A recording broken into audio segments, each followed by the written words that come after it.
안녕하세요. 리더십 강좌의 전찬입니다.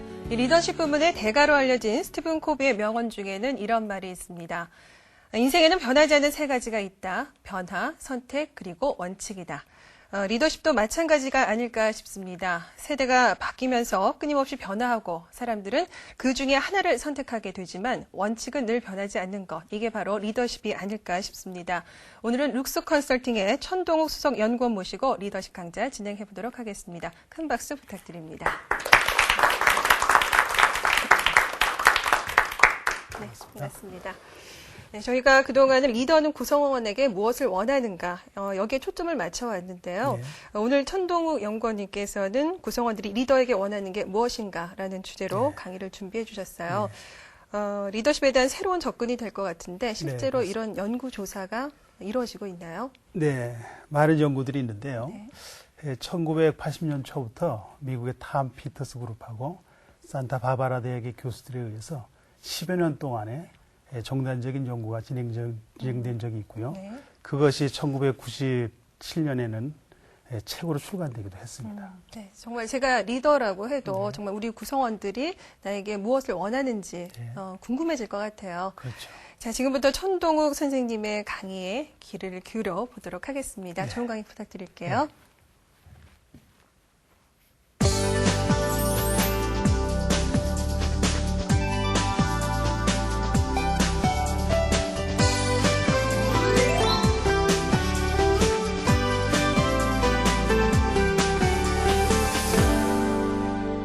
여러분 반갑습니다. 예전에 사람들이 군대를 가면은 군대 가서 줄 잘 서야 된다 그런 얘기들을 했습니다.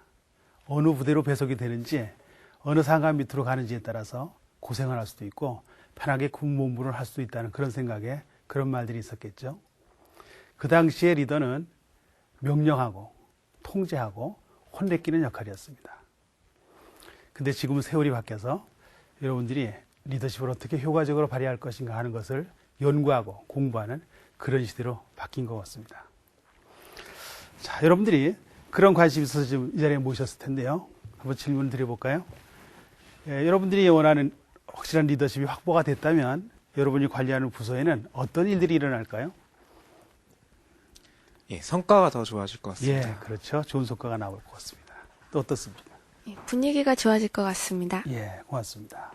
성과도 좋아지고 분위기도 좋아지고 거기에 하나를 더 추가한다면은 지시하지 않아도 스스로 알아서 일을 하는 그런 좋은 분위기들이 또 조성될 것으로 예상이 됩니다. 이래서 우리들은 리더십에 대한 관심을 많이 갖고 또 그것을 연구하려고 하는 그런 노력들을 이제 하게 된다는 것이죠. 그런데 그 리더십이 어떻게 효과가 형성되는가 하는 겁니다. 여러분이 필요한 물건이 있어서 시장에 물건을 사러 갔다고 한번 생각해 보십시오. 시간에서 물건을 사는데 이 물건의 질이 만족할 수도 있고 그렇지 않을 수도 있을 겁니다. 그러면 그 질의 만족도를 누가 평가를 하나요? 물건을 파는 사람입니까? 물건을 사는 사람입니까? 그렇겠죠.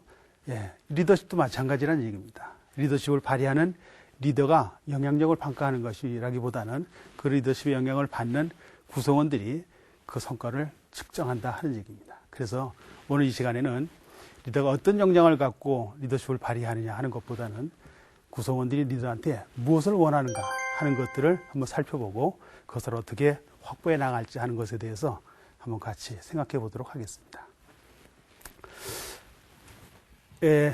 모두에 잠깐 말씀드린 바와 같이 리더들은 두 가지를 늘 생각하고 있습니다. 하나는 조직에서 원하는 성과를 높이는 일이죠. 또 하나는 그 좋은 성과를 내면서 구성원들이 얼마나 행복하게 그 일을 하게 할 건가 하는 구성원들의 건강성입니다. 리더들은 이 두 가지를 늘 같이 잡으려고 하는 두 마리 토끼를 쫓는 그런 위치에 있다고 볼 수가 있는 거죠. 조직에서 원하는 성과 그리고 구성원들의 행복도 이 둘을 다 높게 유지하는 것은 쉬운 일이 아니라고 봅니다. 모두에 말씀드린 바와 같이 탐 피터슨 그룹과 산타바바라 대학의 연구 결과에 의하면 1970년부터 10여 년 동안 15,000명을 대상으로 계속적인 연구를 해왔습니다. 여러 차례 나눠서 그리고 400여 건의 사례도 수집하기도 했습니다. 근데 연구 결과가 희한하게 매번 여러 번이 진행되는데도 불구하고 똑같은 결과가 나왔다는 겁니다. 세월이 바뀌고 사람이 바뀌고 문화가 바뀌고 또 구성원들의 욕구가 바뀌는데도 불구하고 우리 멤버들이 리더한테 원하는 그 요소들은 늘 똑같은 것들이 나왔다 하는 것이죠.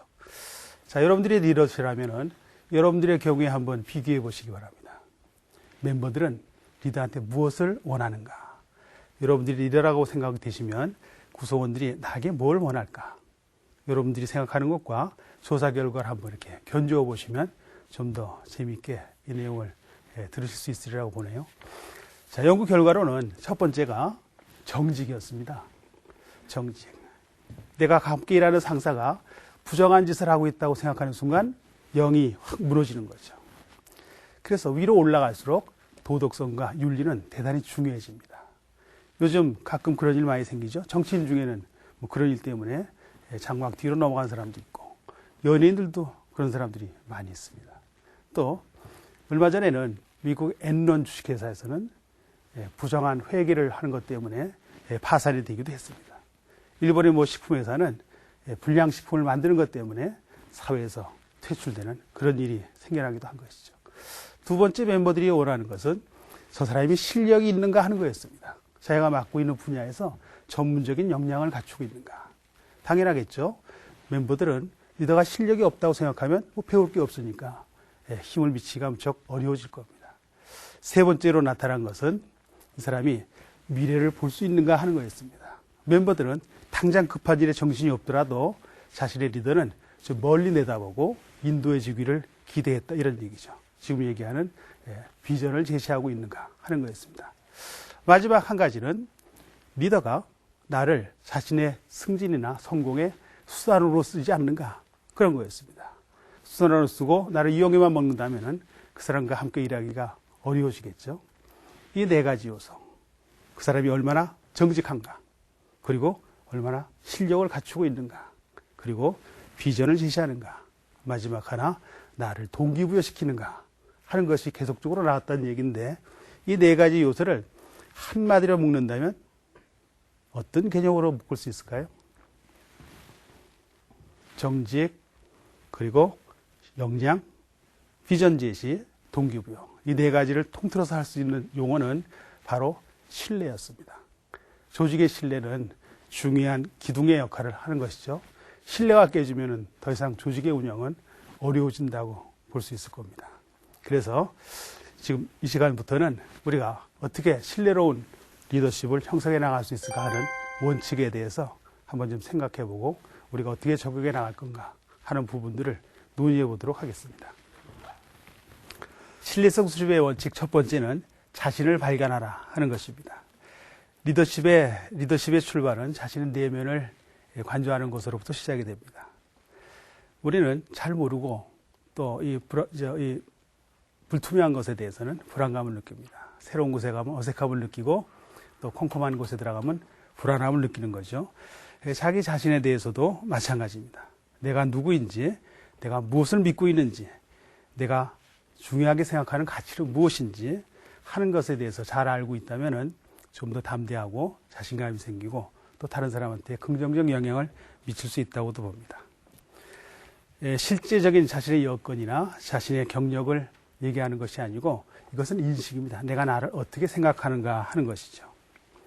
자기 자신에 대해서 별 볼 일이 있다고 생각하는 사람은 다른 사람들을 별 볼 있게 대하게 될 거고 그 결과로 그 사람은 좋은 성과와 관계를 맺게 될 것입니다. 또 자기 자신이 별 볼 일이 없다고 생각하는 사람은 다른 사람에게 별 볼 일 없는 태도로 보이게 될 테고 그 사람 역시 좋은 결과를 내기가 힘들어진다 하는 것이죠. 이것은 사실에 대한 문제가 아니고 나에 대한 인식이 어떻게 돼 있는가 하는 자관에 대해서 나타나는 현상이라고 볼 수가 있습니다. 리더십의 출발은 우선 자신에 대해서 얼마나 긍정적인 관을 갖고 있는가 하는 것으로부터 시작된다고 말씀을 드릴 수가 있습니다. 두 번째는 구성원의 생각을 인정하는 것입니다. 여러분은 언제 열심히 일하고 싶은 생각이 들까요? 아마 많은 사람이 자신을 알아주고 인정을 받을 때라고 얘기를 할 겁니다. 그렇죠? 여러분이 자신하고 친한 사람들을 한번 머릿속에 이렇게 떠올려 보십시오. 잠시 눈을 감고 나하고 제일 친한 사람이 누군가? 머릿속에 떠올려 보시고 또 두 번째로 친한 사람 떠올려 보시고 셋째로 친한 사람까지 한번 떠올려 보십시오. 그 떠올린 세 분의 공통점을 찾아보십시오. 예, 어떤 공통점이 있나요? 그 세 사람의 공통점은 내 말을 잘 들어주는 사람입니다. 가족일 수도 있고 친구일 수도 있고 여러분이 힘들고 어려울 때 제일 먼저 떠오르는 사람들이 아마 그 사람들일 테고 여러분들의 마음을 잘 헤아려주고 열심히 잘 들어주는 그 고마움 때문에 좋은 감정을 갖는 것이죠. 사람들은 자신의 말을 잘 들어주는 사람에 대해서 호감을 갖습니다. 이것을 리더십에다 적용을 한다면 리더들이 멤버들의 얘기를 잘 들어주고 관심을 가져준다면 멤버는 리더한테 좋은 감정을 갖는다 하는 것이죠. 호감을 갖는 겁니다. 이렇게 리더들이 호감을 갖는 멤버가 많이 있을 때 영향력을 미치기가 대단히 수월해지지 않겠습니까? 그러니까 두 번째는 인간관계에 대한 문제입니다. 구성원들이 모두가 다 나와 똑같은 인격체로 이렇게 대우를 받았을 때 열심히 일하고 싶은 마음이 생겨난다는 거죠. 여러분 스스로가 자기가 하고 있는 일을 잘하고 싶고 그리고 인정받고 싶은 욕구가 있을 겁니다.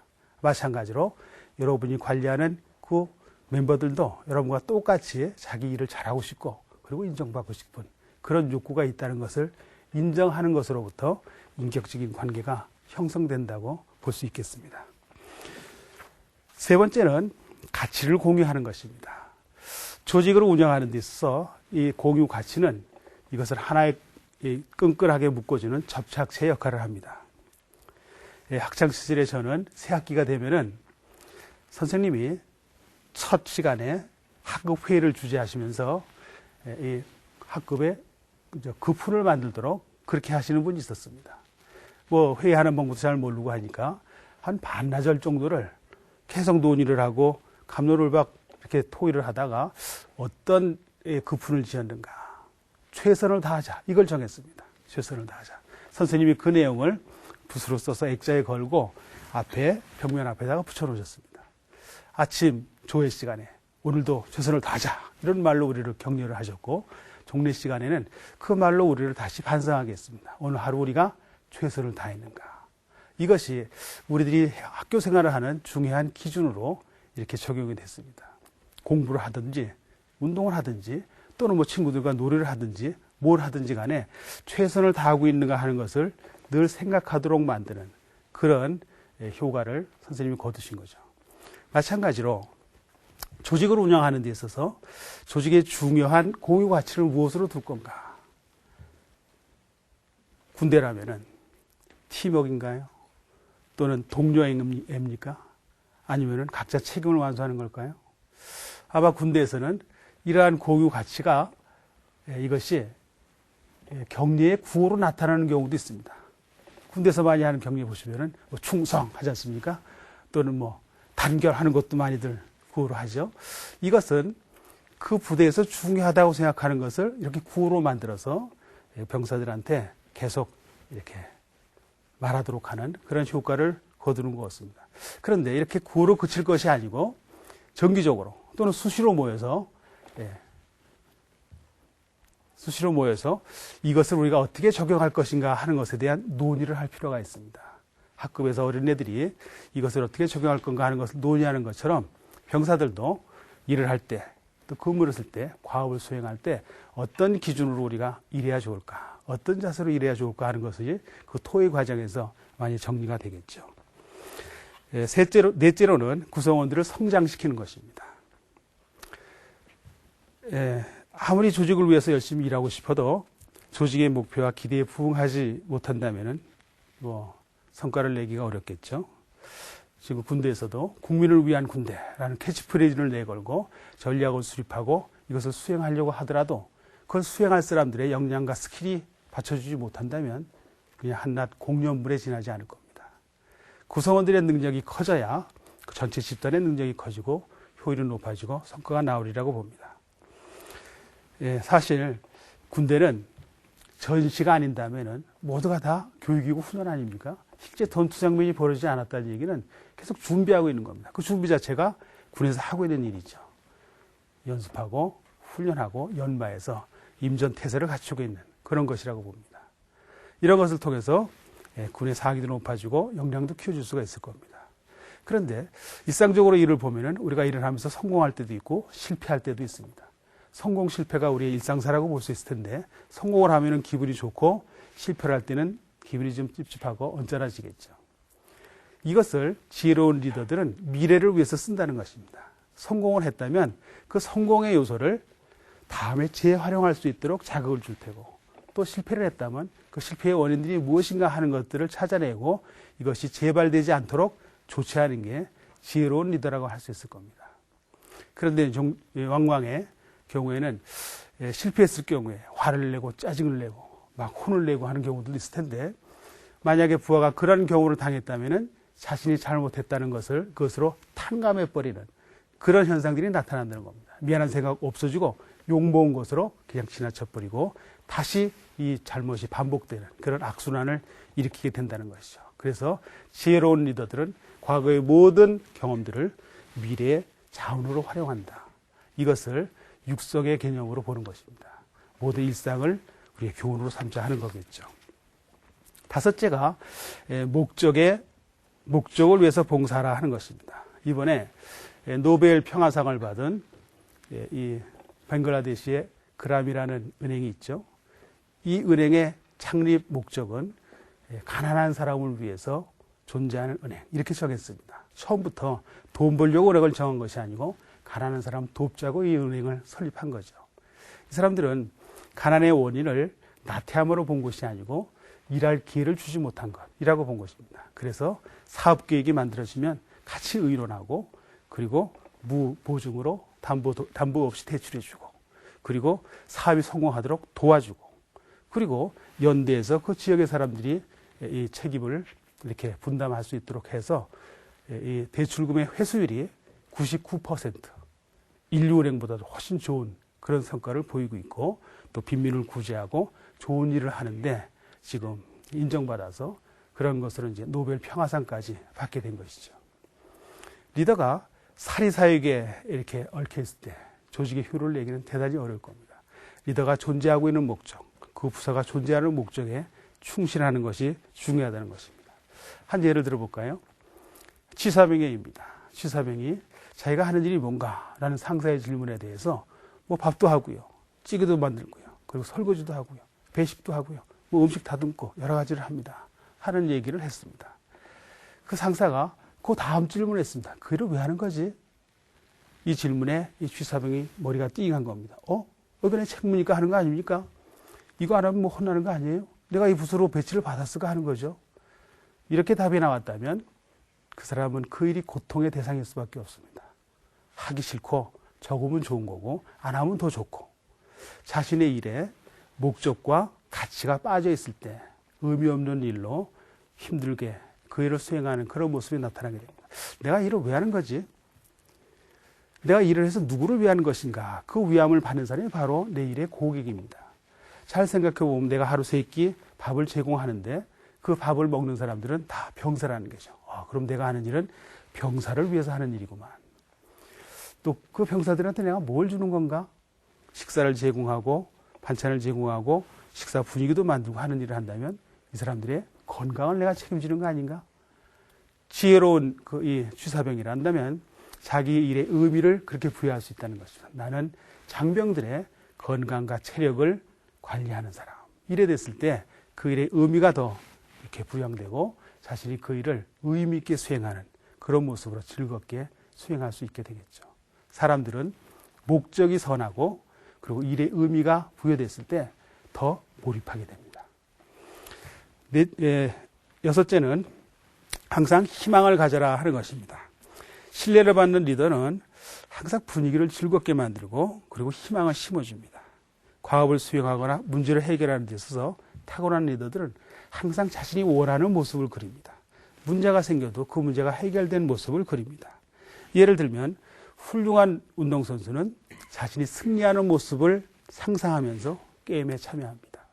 훌륭한 변호사는 자신이 승소하고 있는 모습을 그리면서 변론을 준비합니다. 훌륭한 건축 설계사를 한다면 자신이 완결하는 짓고 있는 그 건물이 완성된 모습을 그리면서 설계를 할 수가 있는 거죠. 탁월한 사람들은 먼저 상상부터 한다 하는 것입니다. 상상하고 계획하고 실천하는 것이 그 사람들이 일하는 방법인데 이 상상하는 능력이 이것이 좋은 성과를 만들어내는 그런 힘이 된다 하는 것이죠. 우리의 긍정적 에너지가 이 상상으로 몰려서 좋은 결과를 마련해낼 수가 있다고 봅니다. 반면에 이 상상이 없을 때 우리가 어떤 일이 생겨나는가?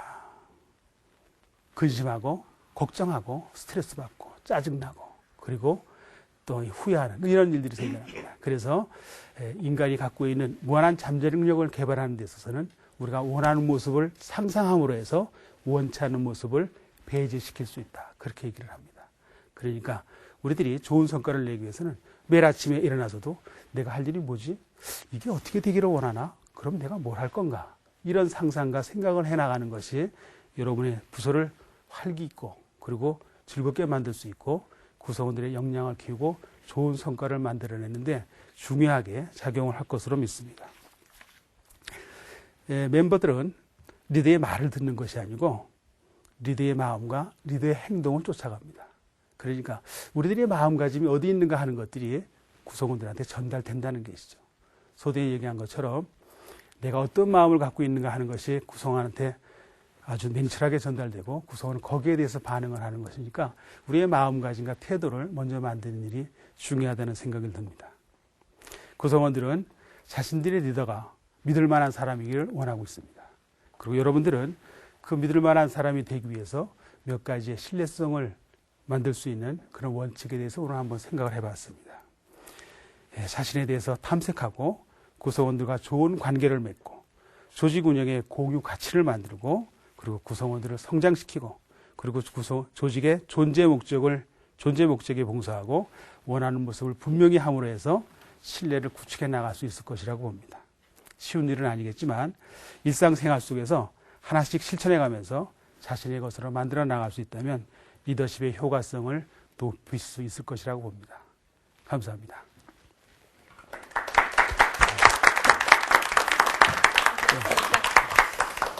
네, 결국 구성원들이 리더에게 원하는 건 바로 신뢰다. 이렇게 그렇습니다. 좀 요약을 해볼 수 있겠네요. 자, 오늘 강의 들으시면서 궁금한 점 있으셨던 분 질문 받아보겠습니다. 네, 신뢰성 수립에 대한 그 강의, 그 원칙에 대한 강의 잘 들었거든요. 근데 그것을 나한테 적용해 본다고 했을 적에 과연 어디서부터 어떻게 시작해야 될지 잘 모르겠거든요. 신뢰성에 대한 좀 더 구체적인 그런 방법을 알고 싶습니다. 고맙습니다.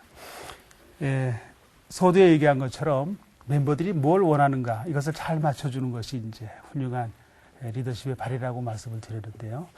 자신의 리더십을 잘 갖추기를 원하신다면 우선 구성원들한테 내가 뭘 해주기를 원하는가 하는 것들을 물어볼 수 있다면 대단히 좋은 정보가 될 것으로 봅니다. 사실 이거 질문하는 게 쉽지가 않죠. 그거 물어보는 것 자체가 대단히 수평적인 분위기가 만들어져 있다는 것이니까. 그리고 두 번째로는 아까 말씀드린 것처럼 마음으로 생각하는 시간이 많이 필요합니다. 문제가 생겼을 때 이 문제가 어떻게 해결돼야 되지? 하루 일을 시작할 때 이게 어떻게 되기를 원하지? 이것들을 늘 생각하면서 자신의 에너지를 거기에 쓰는 이런 것이 습관이 되면은 점차 개선이 될 수 있으리라고 봅니다. 네, 무엇보다도 마음을 열고 서로에게 원하는 것이 무엇인지를 파악하는 게 무엇보다 중요하다는 그런 말씀이시죠.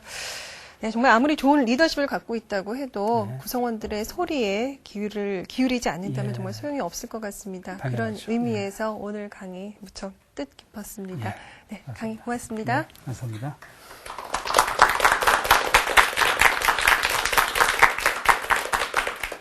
네, 오늘 구성원들이 원하는 리더상 그리고 리더십에 대해서 알아봤는데요. 리더십 못지않게 중요한 것이 또 하나 있죠. 바로 구성원들의 역할입니다. 팔로우십이라고 하는 건데요. 리더가 아무리 훌륭해도 구성원들이 따라주지 않으면 성공적인 조직이 될 수가 없습니다. 남을 따르는 법을 알지 못하는 사람은 좋은 지도자가 될 수 없다라는 아리스토텔레스의 말 다시 한번 되새겨봐야 될 것 같습니다. 오늘 리더십 강좌 여기서 모두 마칩니다. 다음 시간 다시 인사드리겠습니다. 고맙습니다.